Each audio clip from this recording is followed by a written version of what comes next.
கப்பலில் 3 நாள் பயணம் பண்ணி ஹாங்காங்லேருந்து சவுத் கொரியாவில் இன்ச்சியான் போர்ட்டுக்கு வந்தோம். போர்ட்டுக்கு கிட்டக்க வரும்போதே பார்த்தா பெரிய பெரிய ஃபேக்ட்ரிஸு, பெரிய பிரிட்ஜஸ்ஸு, உயரமான பில்டிங்ஸு. சியோலுக்கு இதுதான் மெயின் போர்ட்டு. 11 அடுக்கு உள்ள எங்கள் கப்பல் இந்த உயரமான பிரிட்ஜு வழியாக தான் இந்த டெர்மினலுக்கு வந்துச்சு.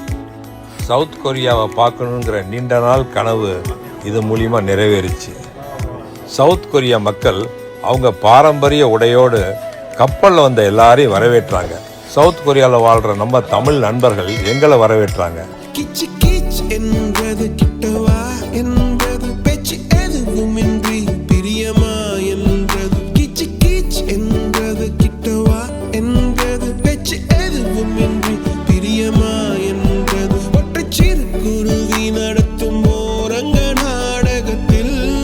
நெப்போலியன் அவர்களுடைய நீண்ட நாள் கனவு நிறைவேறி இருக்கு அப்படின்னு சொல்லி தன்னுடைய இன்ஸ்டாகிராம் பக்கத்துல குடும்பத்தோட சவுத் கொரியா வந்து ரீச் ஆயிருக்காருப்பா. கிட்டத்தட்ட 3 நாட்களா ஹாங்காங் டு சவுத் கொரியாவுக்கு கப்பல் மூலியமாவே பயணத்தை மேற்கொண்டிருக்காரு.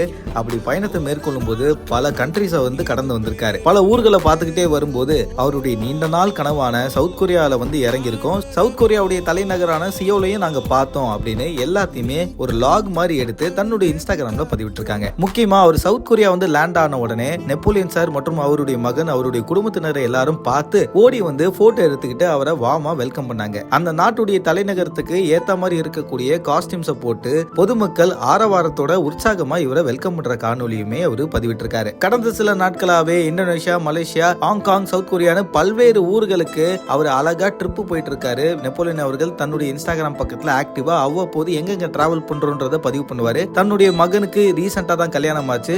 புதுமண தம்பதிகளோட ஃபேமிலியா அவங்க எல்லாருமே அழகா வெக்கேஷனுக்கு கொண்டு போவாரு. அது தொடர்பான காணொலியை இணையத்துல பதிவும் பண்ணுவாரு. அப்படிதான் இந்த வீடியோ இணையத்துல வேகமா பரவி வருது. இதை பத்தி உங்களோட கருத்துக்களை தினேஷாக என் கூட கமெண்ட்ல தெரிவிங்க. மறக்காம பிக் நியூஸ் சேனலுக்கு சப்ஸ்கிரைப் பண்ணுங்க.